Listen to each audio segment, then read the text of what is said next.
As medidas de enfrentamento da doença Covid-19 vêm afetando a vida de praticamente todas as pessoas no mundo. Uma parte desses impactos se dá justamente na esfera de direitos, alguns deles direitos humanos. Então, eu gostaria de aproveitar essa oportunidade para tratar de 3 pontos que me parecem mais relevantes no contexto atual do Brasil. O primeiro deles é em relação ao direito de circulação e locomoção.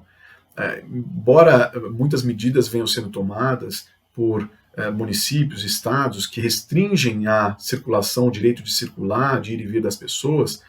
e essa seja uma proteção, uma garantia, tanto na Constituição brasileira quanto em tratados de direitos humanos dos quais o Brasil é parte, como a Convenção Americana de Direitos Humanos, o Pacto Internacional de Direitos Civis e Políticos, esses mesmos tratados, eles prevêem a possibilidade de, excepcionalmente e por tempo determinado, que se adotem restrições ou limitações, suspensão parcial desses direitos, apenas e na proporção do que for necessário para enfrentar essa emergência e esses riscos. Então, essas medidas me parecem que violam e afrontam os direitos humanos, esses direitos, na medida em que a situação que o Brasil vive justifica esse tipo de medida. Ainda que se adote medida como lockdown, que é uma medida mais severa de restrição à circulação, alguns municípios, inclusive, já começam a adotar, mesmo nessa hipótese, também eu não acredito que vão haver violações a esses direitos, na medida em que eles durem apenas o tempo necessário para garantir ou para evitar o espalhamento da doença. O segundo ponto é em relação ao acesso à informação e transparência pública. Aqui há possíveis conflitos entre os interesses das pessoas e as posturas de alguns governos. Recentemente, o governo federal editou a medida provisória 928, que paralisava os prazos dos pedidos das pessoas para terem acesso à informação. Embora o Supremo Tribunal Federal tenha derrubado essa parte dessa medida provisória, a situação que se aproxima é uma situação de mais necessidade de informação, de mais acesso e não menos acesso à informação e à transparência. Na medida em que a emergência exige dos governos a compra de produtos emergenciais, como respiradores, obras de emergência e serviços de emergência, essas contratações elas têm sido flexibilizadas por leis para permitir um atendimento mais célere, um avanço dessas necessidades de modo mais rápido. Então,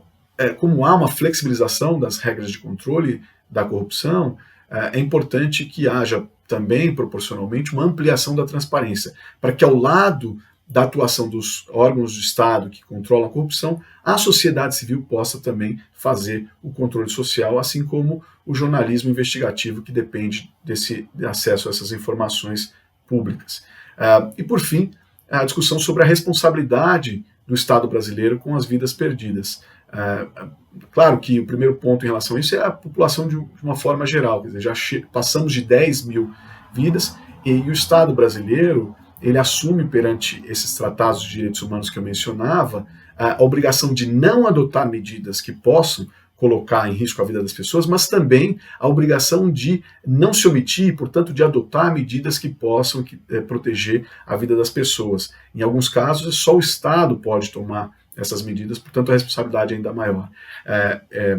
E há alguns casos específicos, claro, por exemplo, em relação às pessoas que estão sob a custódia do Estado, os presos. Eles têm menos condições de individualmente adotar medidas para proteger a sua própria integridade física. Então o Estado tem uma responsabilidade adicional de protegê-los e garantir que eles estejam seguros dentro dos presídios.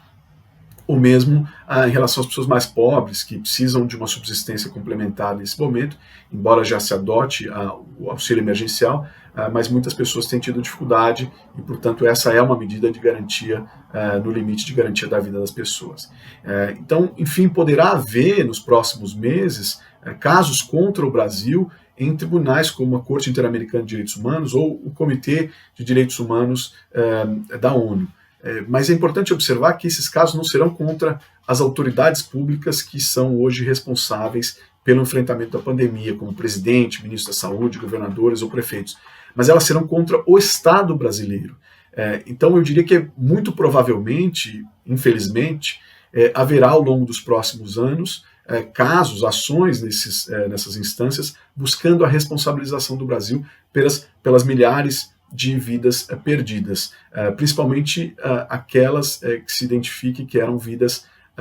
que poderiam ser salvas, mortes evitáveis, caso o Brasil tivesse adotado medidas mais severas de controle da doença e tivesse enfrentado a pandemia de uma forma mais adequada em relação à proteção dos direitos das pessoas.